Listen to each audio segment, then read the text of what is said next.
Menghadapi cabaran perubahan dunia global, ketersediaan tenaga kerja berkemahiran tinggi adalah penting untuk menyokong peralihan industri ke arah teknologi tinggi, berintensifkan pengetahuan. JPK akan terus relevan sebagai peneraju dalam pembangunan sumber manusia mahir bertaraf dunia.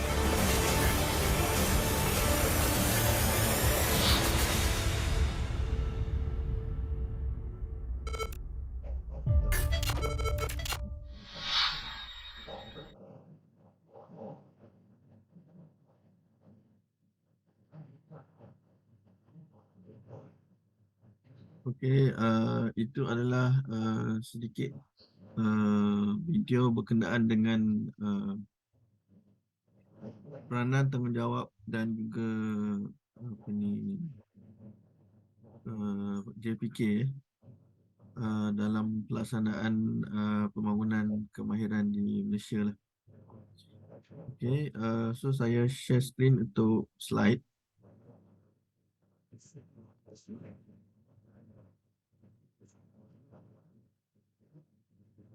Jadi selepas daripada video tadi, kita akan terus kepada slide berkenaan dengan apa ni berkenaan dengan Persediaan Kemahiran Malaysia lah, ya.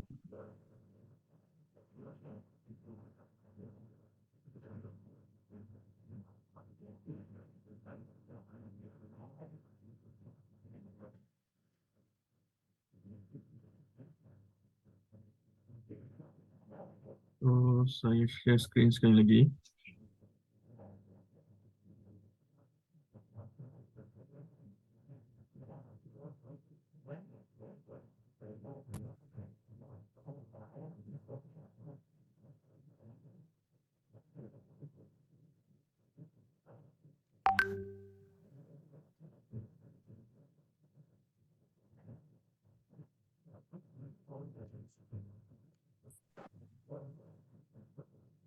Okey.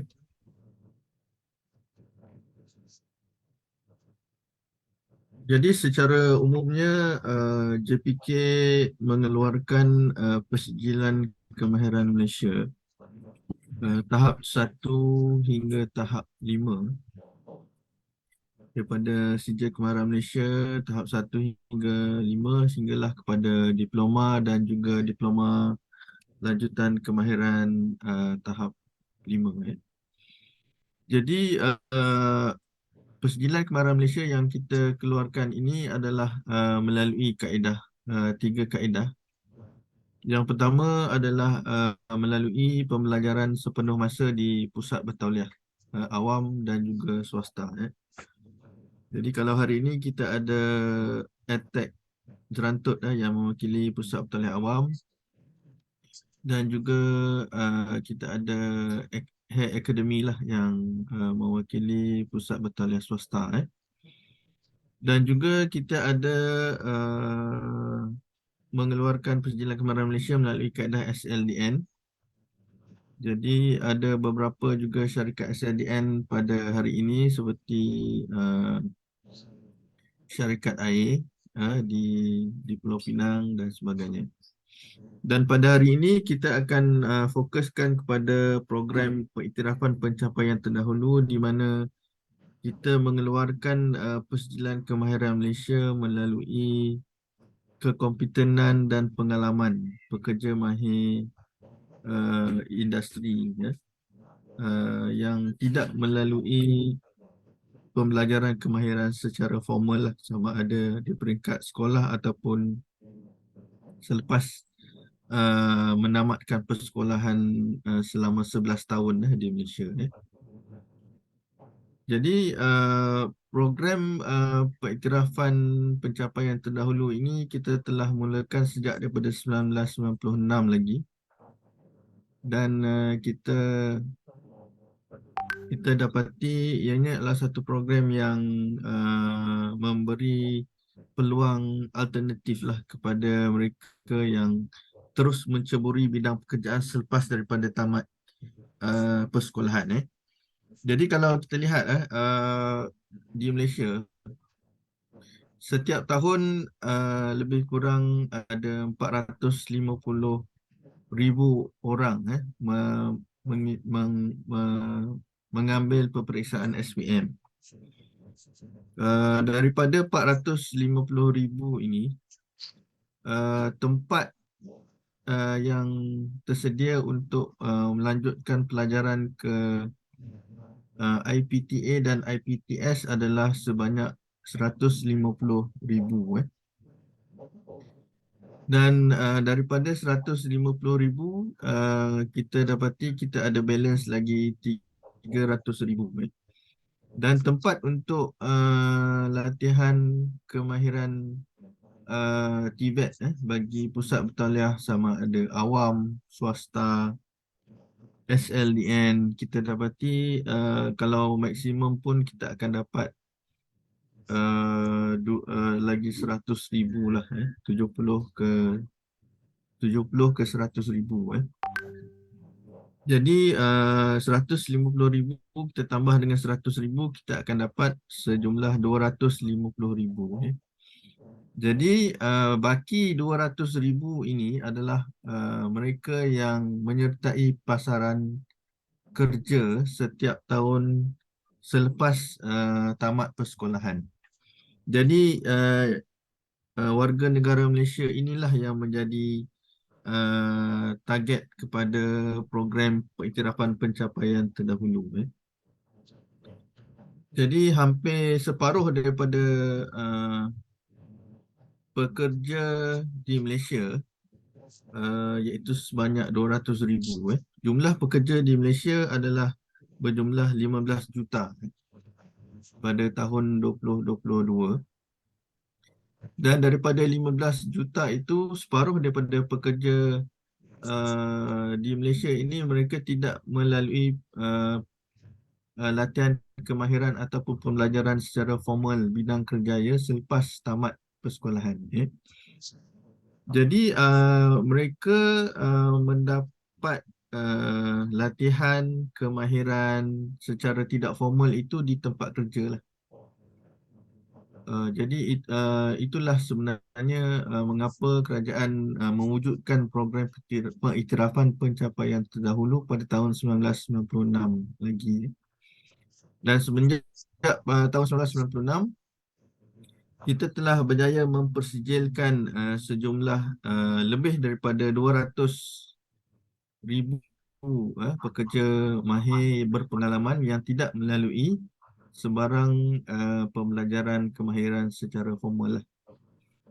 Jadi antara bidang yang mendapat manfaat daripada program pengiktirafan pencapaian terdahulu ini adalah contohnya dalam bidang hospitality.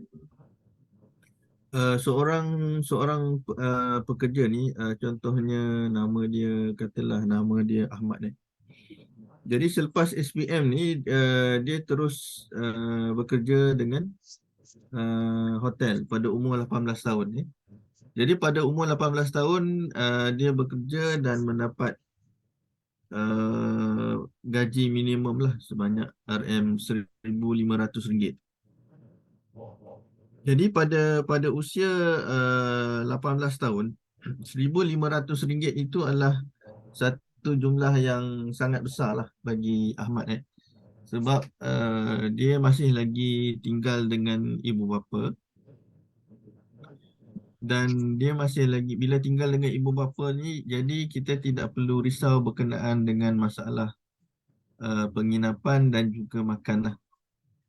Jadi sebahagian daripada pendapatan yang diperolehi oleh Ahmad ini mungkin dihabiskan untuk pengangkutan lah dan juga handphone dan sebagainya. Jadi pada usia 18 tahun bekerja sebagai seorang bellboy ataupun receptionist di hotel itu adalah satu pendapatan yang tinggilah bagi Ahmad.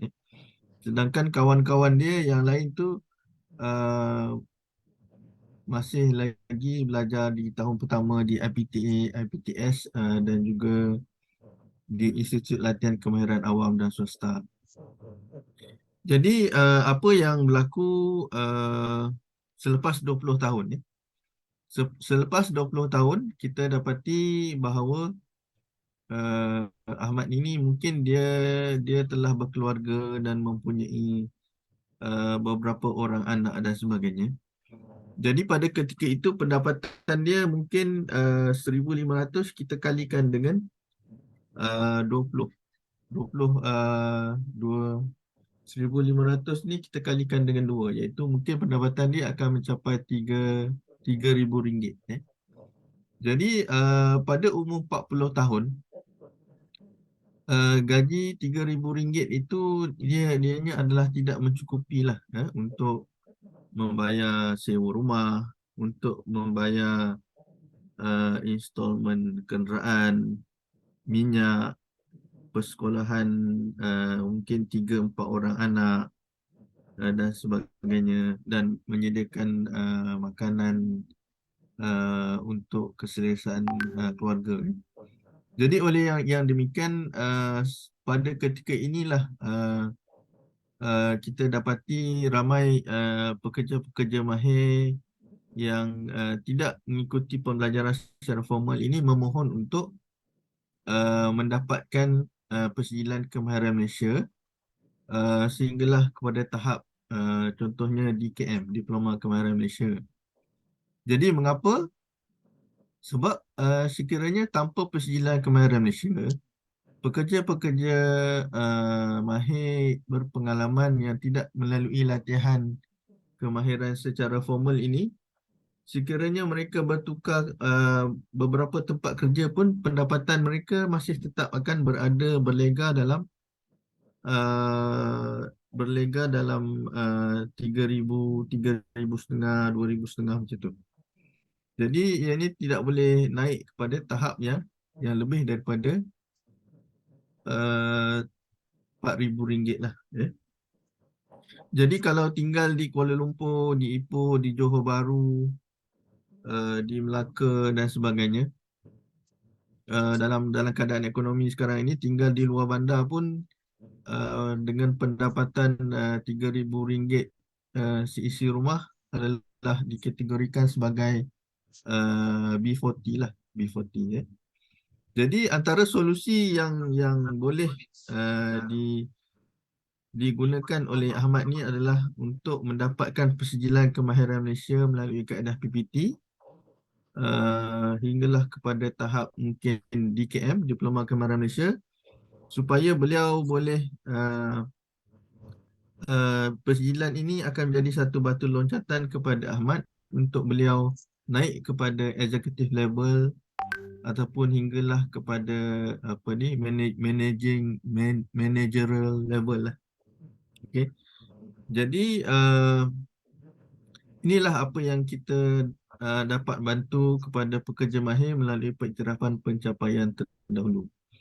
Jadi kalau kita lihat sepanjang lebih daripada 1996, 2006, 2016, lebih kurang 27 tahun pelaksanaan PPT ini, kita dapati ramai pekerja mahir yang memperolehi persijilan kemahiran Malaysia ini, mereka telah berjaya meningkatkan pendapatan mereka dengan pengiktirafan persijilan kemahiran Malaysia melalui kaedah PPT. Jadi oleh yang demikian, sebab itu tuan-tuan dan puan-puan ni kita jemput untuk kita berikan sedikit kursus pada hari ini dan esok untuk kita lantik sebagai PP-PPT yang akan membantu calon-calon yang akan memohon untuk persijilan kemahiran Malaysia. Jadi begitulah pentingnya tuan-tuan dan puan-puan yang ada pada kursus pada hari ini. Sebab kalau you nak mengharapkan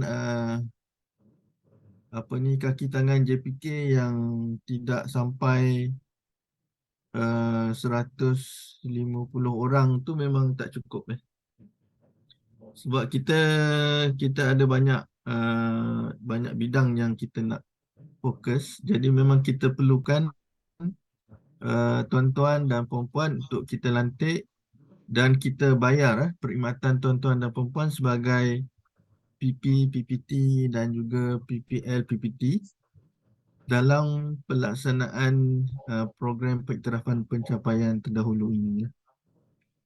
Jadi kita tidak menghadkan bilangan PP, PPT.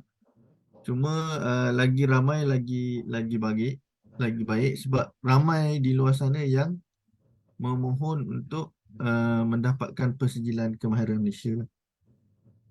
Okey. Dan sebenarnya untuk mendapatkan persijilan kemahiran Malaysia ini, ianya mestilah melalui bidang pekerjaan yang ada NOS. Ada NOS. NOS ini adalah satu standard pekerjaan, standard kemahiran pekerjaan kebangsaan yang ada. Dan dengan standard kemahiran pekerjaan kebangsaan inilah kita boleh menganugerahkan persijilan kemahiran Malaysia. Jadi standard kemahiran pekerjaan kebangsaan ini adalah satu kaedah di mana kita memprofesionalkan sesebuah bidang pekerjaan. Okey, contohnya bidang pekerjaan yang warga negara Malaysia tak nak masuk apa. Contoh dia bidang pekerjaan yang warga negara Malaysia memang tak nak masuk lah. Iaitu solid waste management kan. Solid waste. Dalam erti kata lain bidang pembuangan sampah lah. Jadi bidang pekerjaan ni memang dipelopori oleh pekerja-pekerja asing lah. Jadi warga negara Malaysia memang tak ada. Jadi bagaimana kita cuba untuk memprofesionalkan bidang pekerjaan ini? Soalan daripada Mr. Dr. Siva, academic subject masuk dalam kategori NOS. Untuk kategori NOS ni, academic subject dia tak masuk. Cuma kita akan fokus kepada bidang kemahiran. Mungkin kejap lagi saya sharekan daftar NOS dalam tajuk ni, Doktor. Kejap lagi ya. Jadi boleh tengoklah semua bidang pekerjaan yang ada standard. Jadi bila kita membangunkan standard kemahiran pekerjaan kebangsaan dalam bidang solid waste ini, di mana kita boleh menganugerahkan sehinggalah kepada diploma hingga diploma lanjutan kemahiran Malaysia dalam solid waste, kita dapati ramai warga negara Malaysia sama ada yang sedang bekerja ataupun yang lepasan universiti pun mereka memohon untuk bekerja dalam bidang solid waste kerana bidang pekerjaan ini telah pun diprofesionalkan dengan adanya standard kemahiran pekerjaan kebangsaan.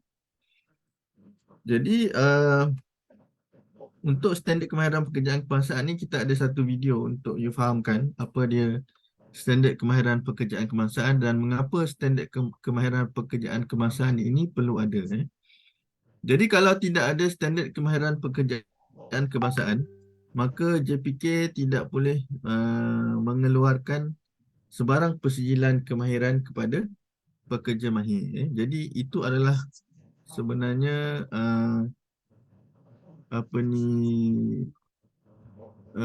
keperluan untuk kita mewujudkan standard kemahiran pekerjaan kebangsaan. Dan inilah sebenarnya kekuatan JPK lah, sebab kita ada satu standard pekerjaan dalam pelbagai bidang pekerjaan yang akan kita tunjukkan sekejap lagi lah. Kita ada lebih kurang lebih daripada hampir 3,000 job title di Malaysia yang kita bangunkan dan dibangunkan oleh pekerja industri. Jadi JPK cuma jadi facilitator sajalah. Dan standard ini dibangunkan oleh pihak industri. Jadi saya nak sharekan video berkenaan dengan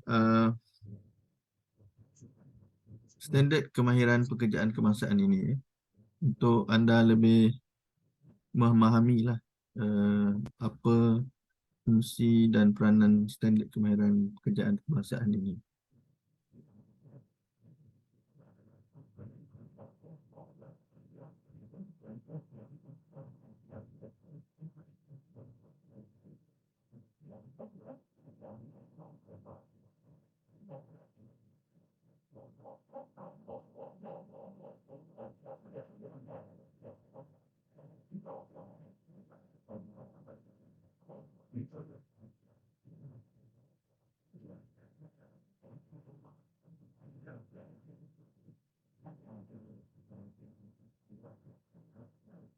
Saya share screen.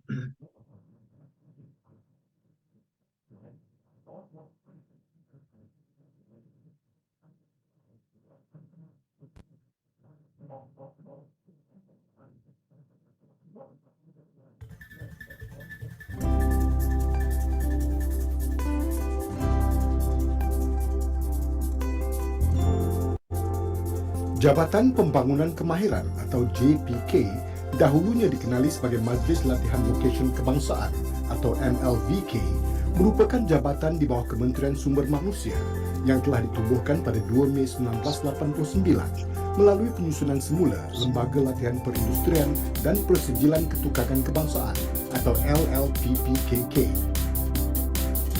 MLVK telah ditukarkan kepada JPK setelah Akta Pembangunan Kemahiran Kebangsaan 2006, yakni Akta 652, dikuatkuasakan pada 1 September 2006. Di bawah akta ini, Majlis Pembangunan Kemahiran Kebangsaan atau MPKK ditubuhkan bertujuan meluluskan standard kemahiran pekerjaan kebangsaan atau SKPK dan memberi khidmat nasihat kepada Menteri Sumber Manusia tentang pembangunan kemahiran. Tujuan utama penubuhan JPK adalah bagi merumus, menggalak dan menyelaras strategi dan program latihan kemahiran sejajar dengan keperluan serta perkembangan teknologi dan ekonomi negara. Di samping itu, JPK berperanan sebagai peneraju dalam mewujudkan kerjasama strategik antara pihak industri dan pusat latihan kemahiran melalui mengarus perdanakan latihan kemahiran di Malaysia. Atas inisiatif ini, pada tahun 1993, Standard Latihan Pekerjaan Kebangsaan atau lebih dikenali sebagai NOS telah diwujudkan.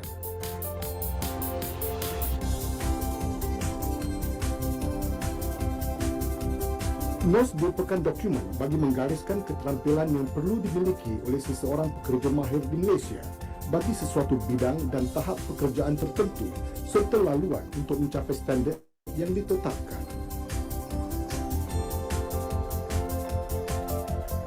Bagi memenuhi keperluan dan perubahan industri, JPK secara berterusan sedaya upaya mengemaskini serta menambah baik sistem latihan kemahiran negara menerusi kajian semula Standard Kemahiran Pekerjaan Kebangsaan yang lebih dikenali sebagai NOS dari masa ke semasa. Sehingga kini, JPK telah membangunkan dokumen NOS meliputi 29 sektor industri dan akan terus meningkat seiring dengan perkembangan industri semasa. Struktur NOS merangkumi 5 tahap di mana pada tahap 1, seseorang pekerja terampil melakukan pelbagai aktiviti kerja yang rutin.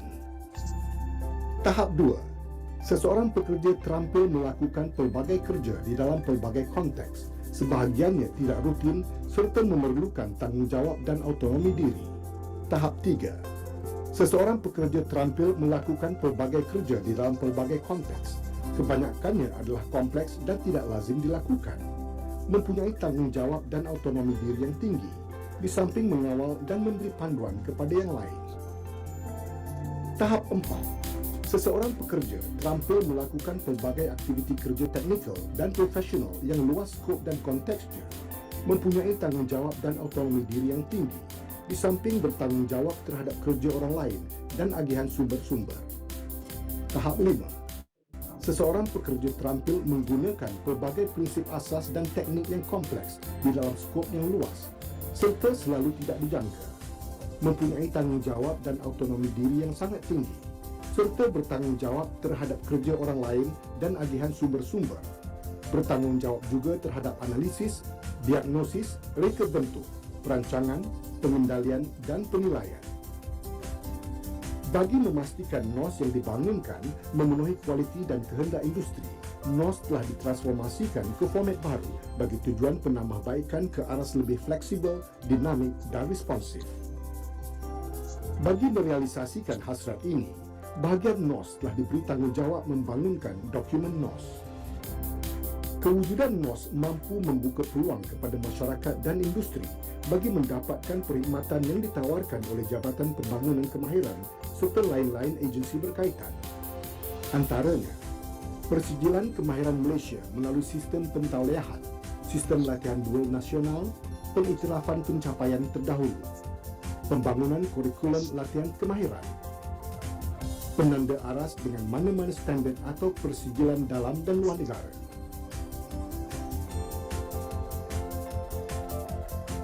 Pembangunan NOS yang fleksibel, responsif dan dinamik adalah teras bagi majikan agar dapat menentukan tahap kemahiran tenaga kerja mahir sebagai panduan menyenaraikan tugas dan skop kerja, menilai prestasi pekerja, menjimatkan kos dan masa melatih semula pekerja, meningkatkan kualiti produktiviti, inovasi dan daya saing.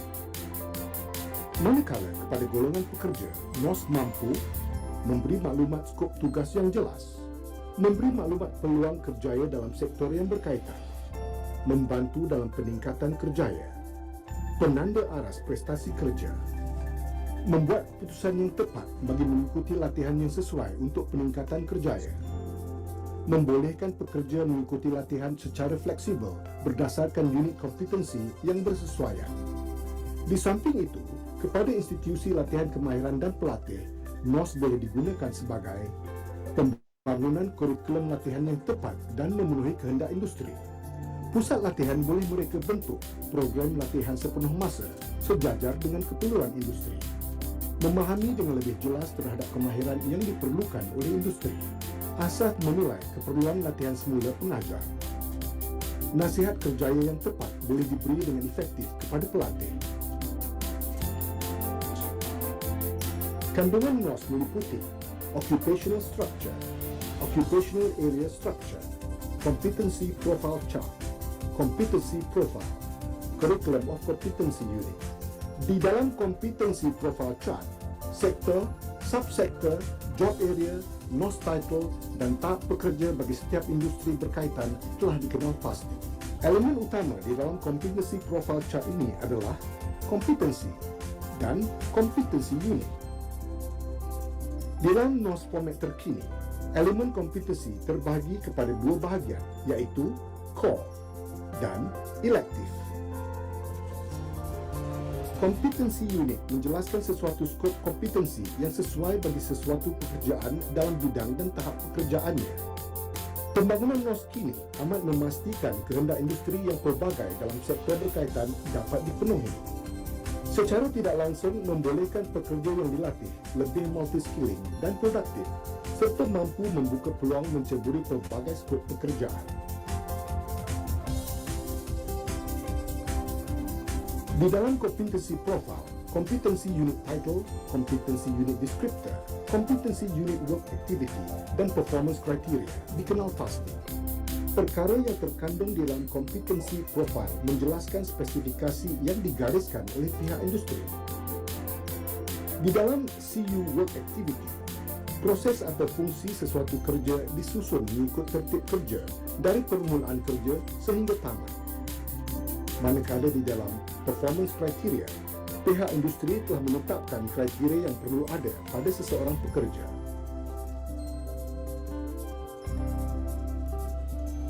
Bagi memastikan terjemahan NOS kepada bentuk latihan tepat dan memenuhi kehendak industri, Curriculum of Competency Unit atau COCU telah dibangunkan. Di dalam COCU ini mengandungi learning outcomes, related knowledge, related skills, attitude, safety, environmental, training duration, training hours, delivery mode, credit hour, dan assessment criteria. Perkara yang terkandung di dalam KUKU ini membolehkan tenaga pengajar atau coach menyediakan written instructional material yang lebih tersusun dan sempurna. Kebolehkerjaan pekerja di samping daya saing negara dalam menghadapi cabaran ekonomi global dan wawasan 2020 menuntut agar negara membangunkan sumber tenaga yang mempunyai ciri-ciri kompeten, pekerja dan berdaya saing. NOS adalah kunci ke arah mencapai kepada ekonomi negara berpendapatan tinggi. Untuk maklumat lanjut berkaitan NOS, layari laman sesawang www.tsd.gov.my.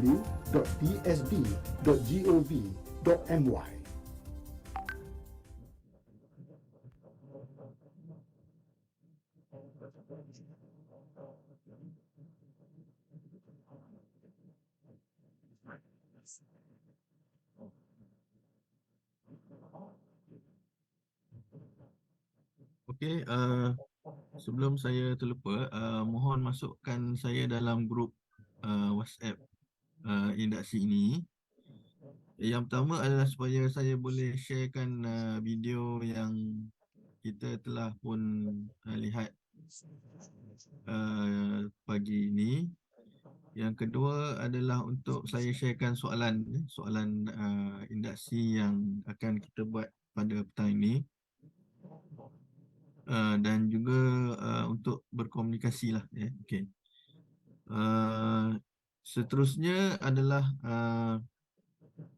tadi tuan-tuan dan puan dah lihat video berkenaan dengan NOS. Jadi oleh yang demikian, kita akan lihat bagaimana you nak tahu sama ada NOS anda ada di dalam daftar NOS. Jadi saya akan sharekan website JPK. So saya share screen dan kita akan ke website JPK lah.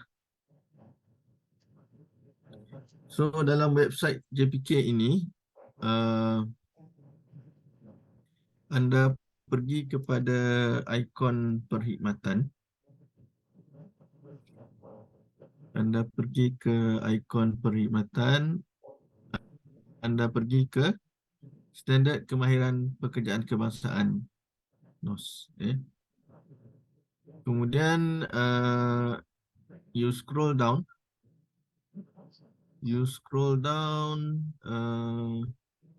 Dan you akan dapat daftar standard yang terkini lah, iaitu 8 Mei 2023. Jadi you download. You download. Jadi ini adalah daftar standard. Seperti mana pertanyaan Dr. Siva tadi. Doktor boleh berikan contoh bidang yang you nak cari Control F. Okey, contohnya saya dalam bidang pengurusan HR dalam dua kategori ni lah. So macam kalau NOS, dua kategori ni saya lebih pada akademik. So dua kategori ni macam mana boleh masuk ataupun terlibat dengan NOS? Okay, human resource human resource. Human resource atau management atau leadership, ini dengan sedikit subjek IT, itu adalah portfolio saya ataupun dalam bidang saya. Dalam selama pendidikan ataupun dalam education, inilah subjek-subjek yang saya mengajar. So untuk human resource kita ada kita ada NOS dalam human resource. So kita ada human resource support service sampai tahap 5 pun tak ada. Jadi bila tahap 4 tu dia pecah kepada compensation, staffing, management dan employer relation management. Kemudian kita juga ada dalam pengurusan pembangunan sumber manusia, human Capital Development Management ya. Kemudian kita ada dalam pengurusan pejabat perundingan sumber manusia ya. Jadi nanti doktor boleh terus dapatkan standard yang terkini ya. Ini saya just tunjuklah yang bidang-bidang yang berkaitan dengan doktor. Yeah, sure. Dan ada bidang yang memang sangat tepatlah dengan you punya kompetensi. Okay. Okay. So contohnya kalau kita ambil satu iaitu okay. Katalah perundingan sumber manusia ataupun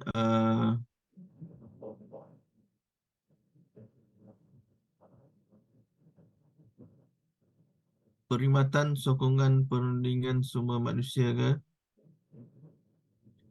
ataupun perkhidmatan sokongan pembangunan sumber manusia. Okey, kita tengok ni FB kita ambil FB 075.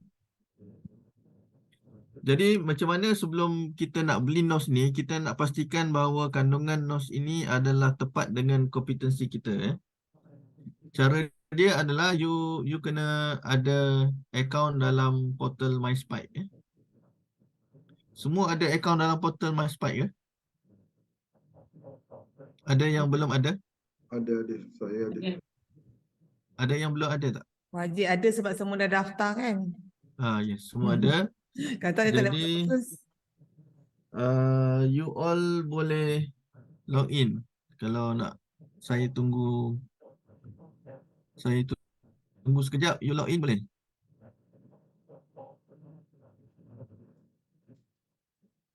Saya tunggu 2 minit ke untuk you all masuk dalam portal MySpike masing-masing.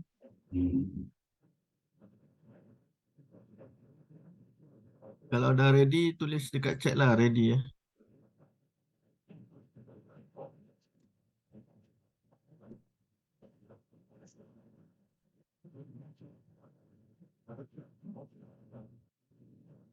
Okay, log in dalam MySpike ya.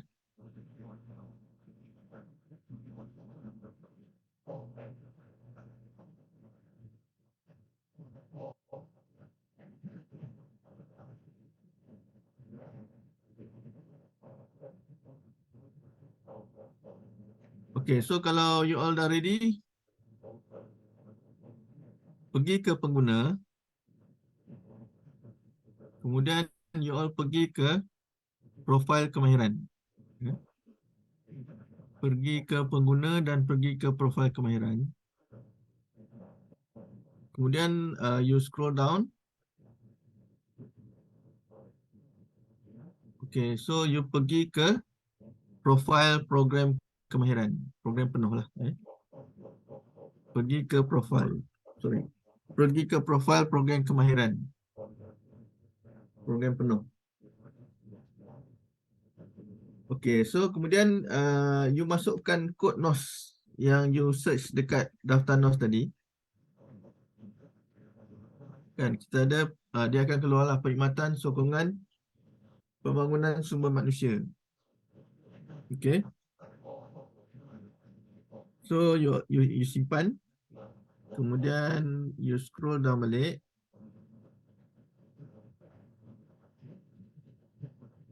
Jadi kemudian you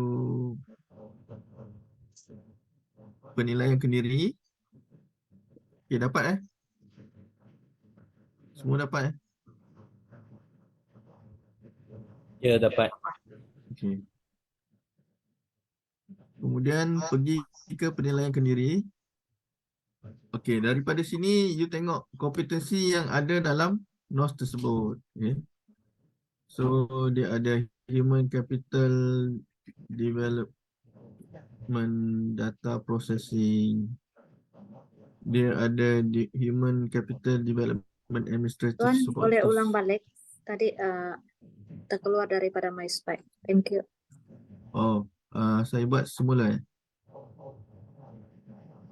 Saya buat semula ke? Ya, semula Tuan. Tadi Okay, terkeluar daripada MySpace. okay. Alright. Semula So you pergi ke pengguna, sudah login You pergi ke pengguna, you pergi ke profile kemahiran dan you scroll down, ke profile program kemahiran. Kemudian you masukkan kod NOS yang you tengok dekat daftar NOS tu. So bila you type kod tu, you copy tu and paste, dia akan keluarlah nama kod program NOS tersebut. Dan boleh ulang di bahagian NOS tu, yang subjek yang pilih apa tu, daftar yang khusus tu, yang topik tu, subjek. Dekat daftar NOS, is it? Ah, Boleh. So sekarang you pergi dekat daftar NOS kan? ya, sudah. So you contoh saya bagi contoh you katalah bidang perkhidmatan sokongan sumber manusia. So you copy dia punya kod dia. Okey, saya sekarang nak pilih yang apa, perkhidmatan yang tuan cakap ni kat mana? Ada banyak folder tu, mana saya perlu klik? Dia dekat MySpace tuan. Maaf Tuan, Doktor. pilih yang note sendiri punya kan. Misalnya yang Pilih tu kalau bidang pengguna. kami, Pilih pengguna masuk langganan NOS. Ya, pengguna ya. Pilih pengguna masuk langganan NOS. tidak, Puan, maksud saya itu code program. Oh, kod program Ya, masuk sendiri punya anu kan? masuk sendiri punya sendiri punya Oke, ya. thank you. Okey, saya sorry, minta maaf tuan. Yang Ya. apa tu, yang pilih kod program tu saya masih belum, mana nak cari tu, yang saya tak faham ni. Oh, tu kan download daftar NOS. Yang ini yang dekat skrin ni tuan. Contoh saya tunjukkan perkhidmatan sokongan sumber manusia. Oh. Lepas Oh, tu ni yang atas dia ada kod kan. So you copy kod tu and then you pergi ke MySpace. You pergi ke MySpace dan you paste dekat MySpace lah tadi. Okey. Dekat profile program kemahiran tu. Contohnya you paste yang tadi tu, jadi dia akan keluarlah perkhidmatan sokongan pembangunan sumber manusia atau bidang anda yang related lah. Lepas tu you buat penilaian kendiri. Jadi dia akan keluar kompetensi ni. Maksudnya kalau you nak tahu kandungan NOS itu adakah ianya berkaitan dengan kompetensi anda, jadi you boleh tengok dia punya kompetensi unit dan work activities related dengan kompetensi unit. Guna SKM apa tadi soalan daripada guna SKM yang sedia ada atau yang bakal ambil.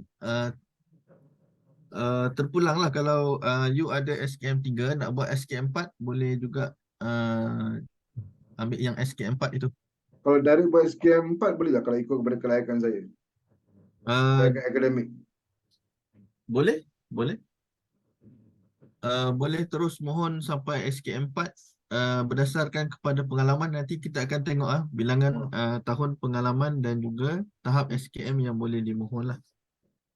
Okay. Alright, so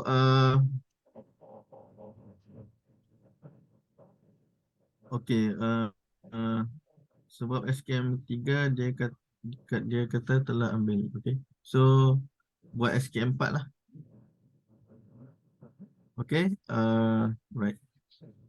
Jadi ini contohlah kalau katalah you tengok perform HCD data processing and then you tak faham kan. So you lihat pengetahuan dan kemahiran. So ini maksudnya HCD data entry data processing.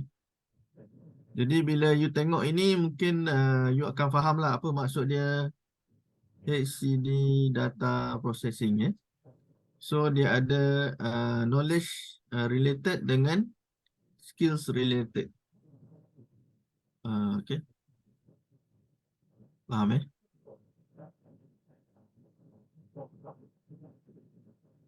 Alright. Soalan dia mohon SKM dari tahap terendah. Okey, betul? Kita mohon SKM dari tahap terendah. Kalau nak ambil tahap 4, okey, kena ada tahap 2. Yeah. Jadi kalau nak buat single tier pun boleh, ataupun nak mohon terus tahap 2 sampai tahap 4 pun boleh kalau kita ada pengalaman yang cukup lah. Okey. Jadi ini you nak pastikan bahawa NOS yang you nak beli tu ataupun yang you nak buat PPT itu memang sangat berkaitan dengan kerja anda lah. Jadi semua work activities yang ada dalam ini kalau berkaitan dengan doktor punya kepakaran, jadi boleh buat SKM melalui kaedah PPT lah doktor. Alright, boleh eh? Jadi ini cara yang saya tunjukkan lah macam bagaimana you nak pastikan bahawa sebab yang ini hanyalah dia merujuk kepada tajuk pekerjaan saja kan. Dia tidak melambangkan dia tidak melambangkan kompetensi. So bila you nak tengok kompetensi sebelum you beli NOS tu, you tengok di MySpy. Itu adalah contoh backdoor lah yang saya cuba nak ajar. Bagaimana you nak tengok kompetensi sebelum anda membeli NOS tersebut ataupun sebelum anda memohon untuk permohonan PPT. Okay, nanti selepas ni kita akan tunjuk macam mana nak mohon permohonan PPT dalam MySpy lah. Alright. Okay. Jadi ada soalan nak tanya berkaitan dengan yang demo yang saya tunjuk ni?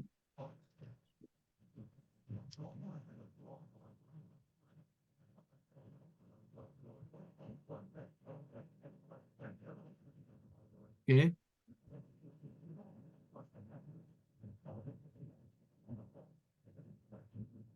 Jadi stop share. Jadi apakah fungsi NOS dalam permohonan PPT lah? Jadi fungsi NOS adalah untuk yang pertama kepada calon untuk calon pilih bidang apa yang berkaitan dengan calon, baru calon boleh mohon lah PPT. Yang kedua adalah untuk calon tersebut memastikan bahawa sebelum calon itu memohon PPT, beliau telah mempunyai semua kompetensi yang ada dalam NOS tersebut. Okay. Soalan dia, tak faham skor kendiri maksud apa? Okey. Skor itu kalau you nak mohon PPT, kejap lagi saya akan tunjukkan sebenarnya. You select yang 5, semua 5 Sebab bila skor dia 100% baru you boleh mohon sebagai calon PPT. Kalau semua you tekan 5, markah dia adalah 100% lah. Jadi bila markah kendiri 100% baru boleh mohon sebagai calon PPT. Alright.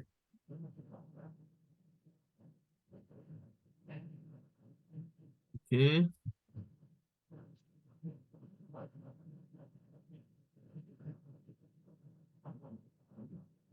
Yang ni cuma akta.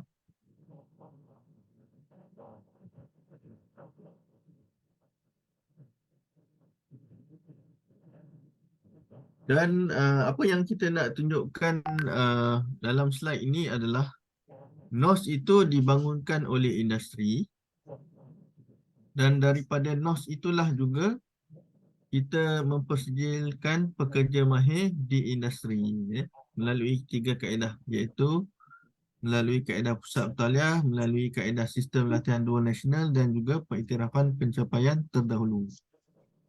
Jadi kenapa kita nak mempersejilkan pekerja mahir di industri? Sebab yang pertama, untuk menjadi sebuah negara maju, kita memerlukan 35% pekerja mahir di Malaysia.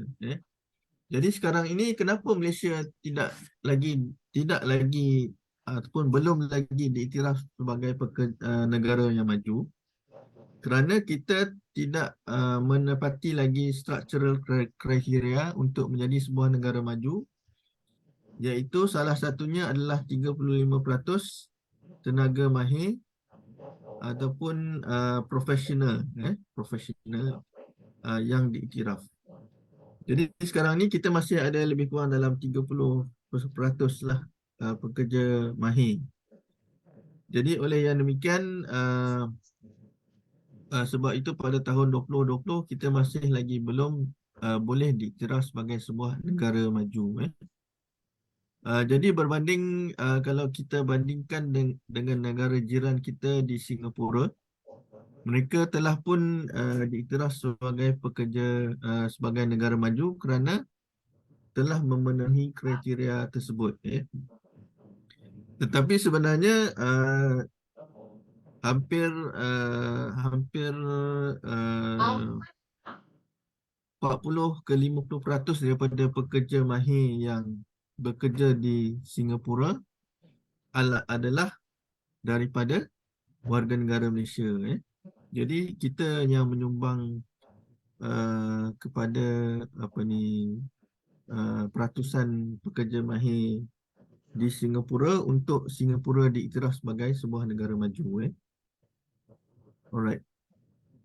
Dan kesemua standard kemahiran pekerjaan kebangsaan ini meliputi semua bidang tuan-tuan dan puan-puan sekalian lah yang ada pada hari ini. Bidang elektrikal, bidang pembuatan dan penghasilan makanan, bidang pertanian, bidang estetik,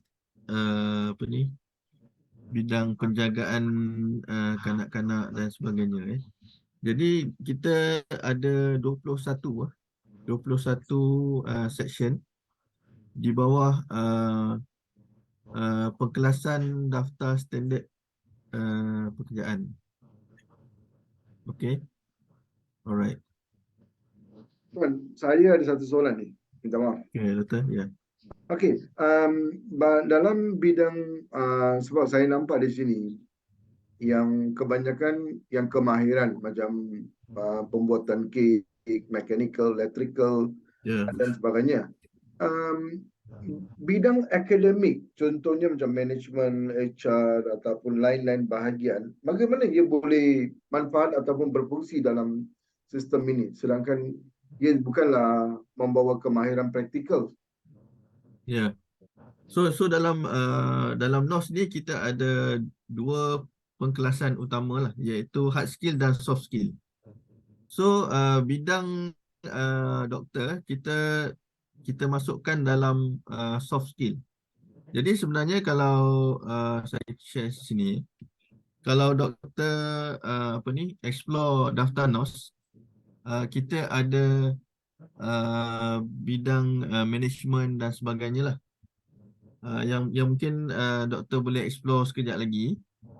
Jadi bidang-bidang ini juga yang saya ingat doktor mempunyai kepakaran dan boleh mendapatkan persijilan kemahiran Malaysia lah.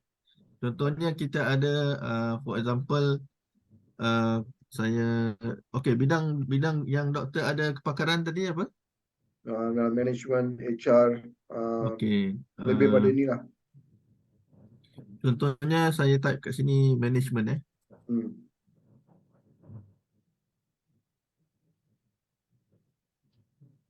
So management pun kita ada banyak. Tapi management ni kita dalam pelbagai jenis management. Contohnya water supply management. Kita ada business management pun kita ada. For example, mungkin yang ni mungkin related dengan doktor lah, business management. Ya. Dan dia memang management dalam satu bidang yang besar, luas. So kita ada yang ini money service management yang ini so macam doktor punya bidang ni business management ni kita ada dalam sektor yang ke-16. So sektor yang ke-16 ni kita akan tengok daripada 21 sektor tu iaitu FB, AA, MM dan PP, pengurusan bisnes jadi dia ada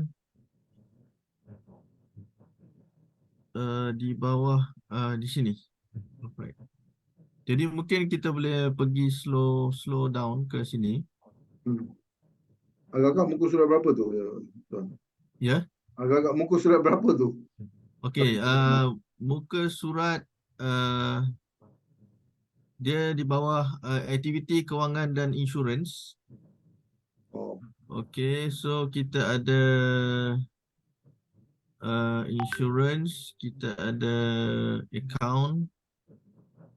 Muka surat dia 124. Cumanya kalau nak print tu memang tebal lah doktor kan. Cuma ya. kita boleh cari dalam software ni secara soft copy lah, lagi senang Ya. untuk kita cari yang ini lebih kepada insurance and takaful, dan kita ada money service business Maybe boleh management. ni kot apa ni Cik Wan untuk program pengurusan pentadbiran. Yes. Sepatut rasanya dengan Dr. Yes. Silva. Pengurusan Pentadbiran. FB 025-4. FB 025. 025-4. Okey. So dekat sini doktor muka surat dia muka surat 151. Okay, alright. So yang ini di bawah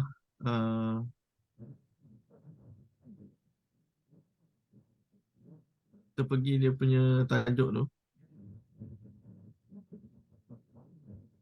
Okey, ini di bawah pentadbiran dan khidmat sokongan. So kita ada employment related activities, travel agencies, office administration, business support service activities. Ya. So saya ingat dalam ni adalah doktor punya kompetensi ni. Ya. Alright. Career guidance, pengurusan pengembaraan, pelancongan, alam semula jadi. Ini tourism Ya. Yang ni traffic safety. Dalam muka surat 153 pun boleh tu. Ada. So 153.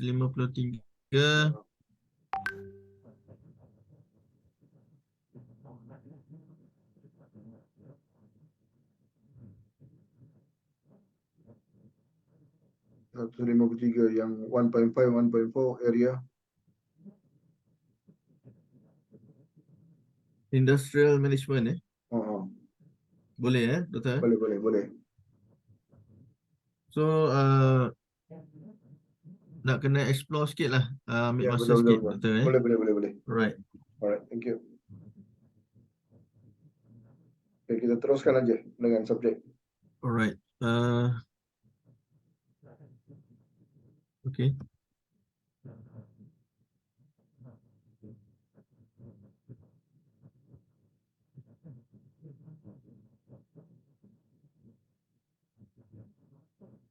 Jadi sebenarnya tuan-tuan sebagai PP PPT, Jadi you all akan guide lah calon yang akan memohon sebagai calon PPT untuk mendapatkan persijilan kemahiran Malaysia. Alright.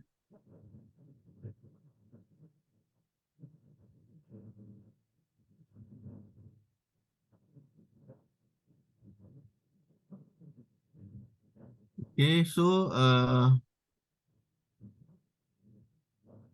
kita dekat sini lah. So apa yang penting tanggungjawab tuan-tuan ni adalah kalau pembangunan portfolio nanti kita akan pergi lebih detail untuk pembangunan portfolio. Jadi you akan pastikan bahawa bagi setiap kompetensi unit tu calon perlulah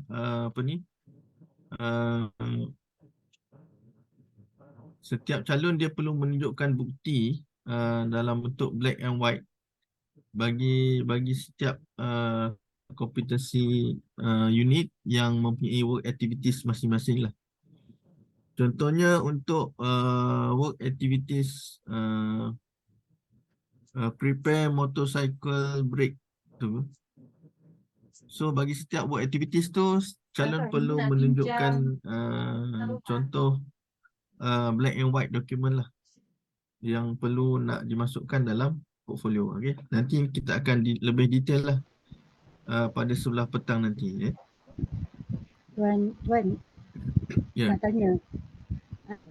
Yang apa tu dokumen tu, yang bukan bukti tu, evidence tu ada tempo tak? Maksudnya maksud saya 5 Ada. tahun ke Ya. belakang ke Betul, ataupun ada. 2 tahun ke dia punya tu evidence itu. Okey. Ataupun tak ada, tak kisah. Dia maknanya kalau CJ tu katalah dia dapat tahun 2016. Boleh guna Okey. lagi tak? So maksudnya evidence tu dia adalah di sepanjang tempoh pengalaman calon dalam bidang yang berkenaan lah. Itu yang dikira sebagai evidence lah, ya. Oh, okey, faham. Terima kasih.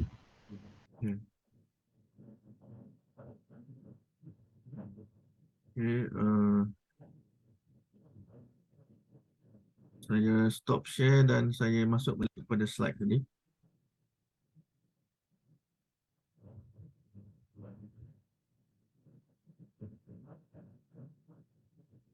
Jadi untuk NOS ni ada tak lagi persoalan yang nak tanya saya berkenaan dengan NOS? Kalau nak dapatkan detail berkenaan NOS ni dia memang terlalu luas lah sebenarnya.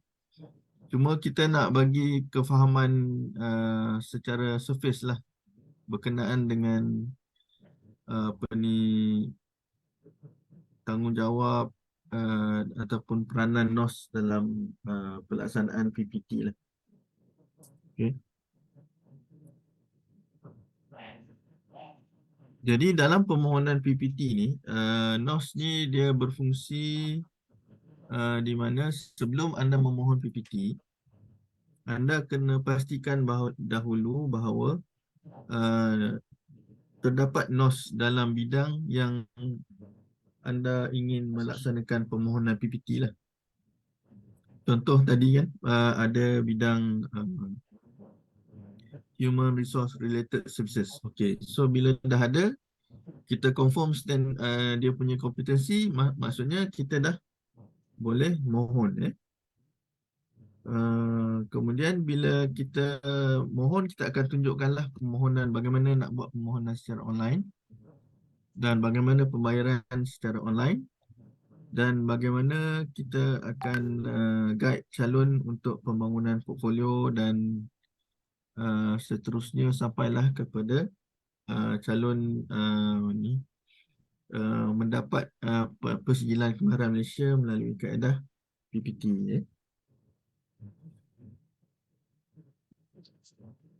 Okey, so sebelum kita masuk kepada tajuk PPT, jadi ada soalan yang berkaitan dengan NOS tak? Yang nak tanya saya.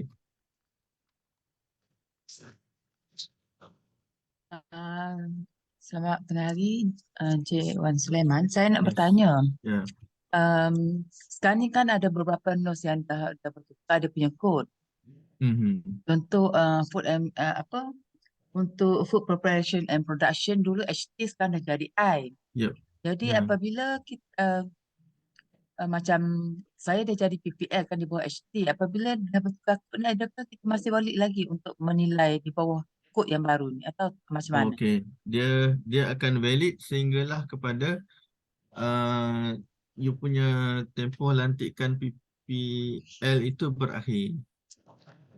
Maksudnya apabila dah berakhir kena guna Kod yang kod baru. NOS yang baru ya. Yang baru, yes. Sebab kita kan selalu review NOS kan, daripada NOS yang lebih relevan kepada industri lah. Contoh industri yang selalu kita review NOS ini adalah contohnya dalam bidang ICT, dalam bidang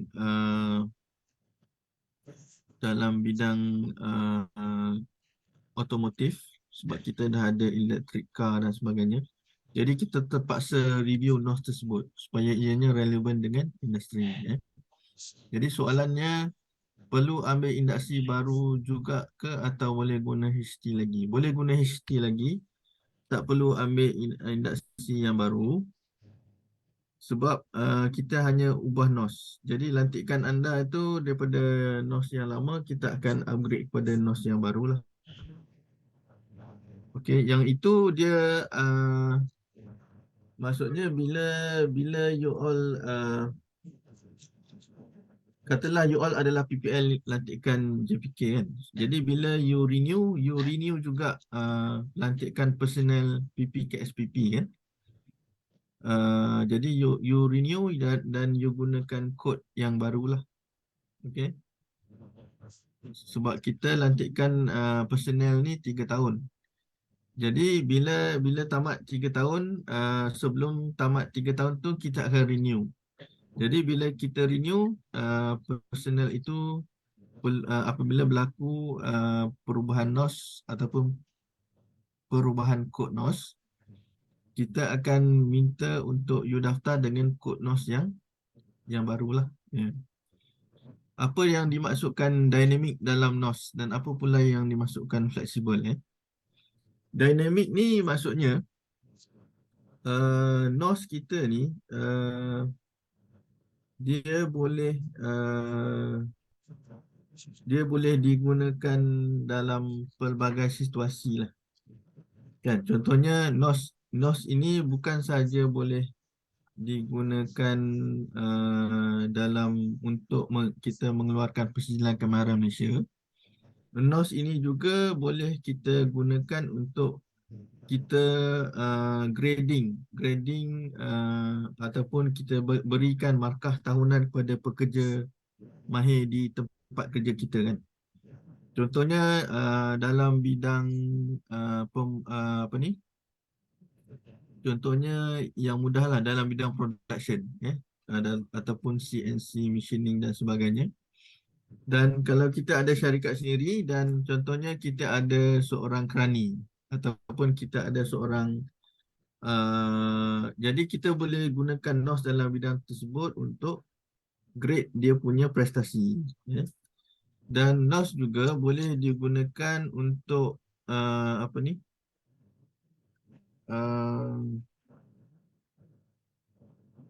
sebagai tahap bagi pembayaran pendapatan. Contohnya kalau tahap 1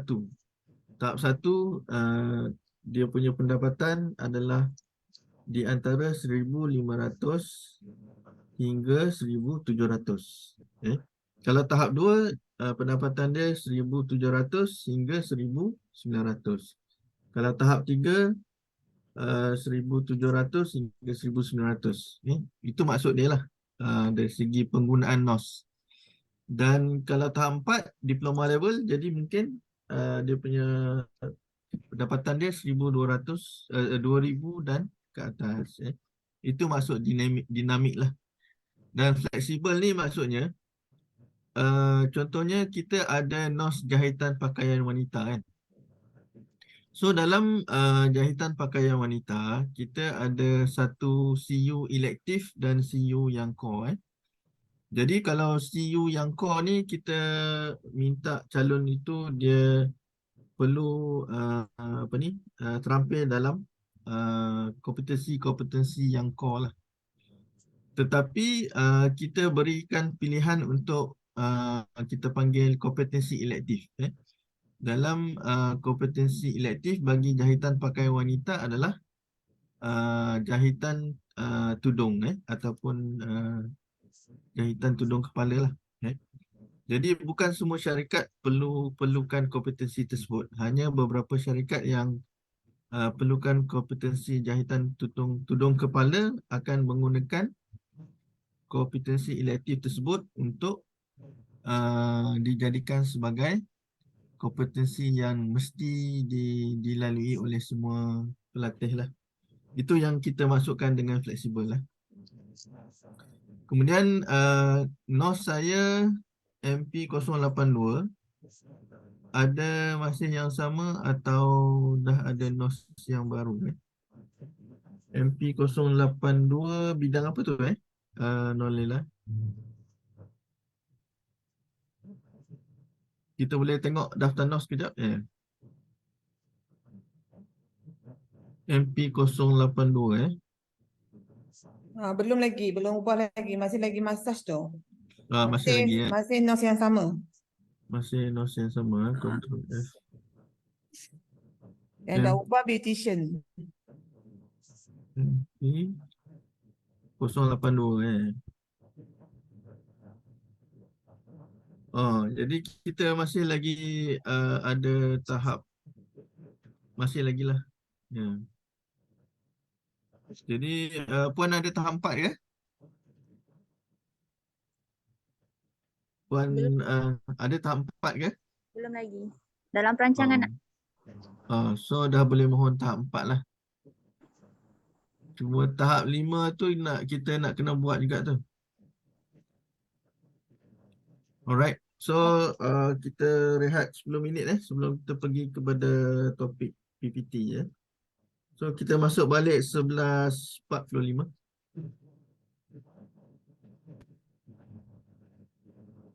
11.45 .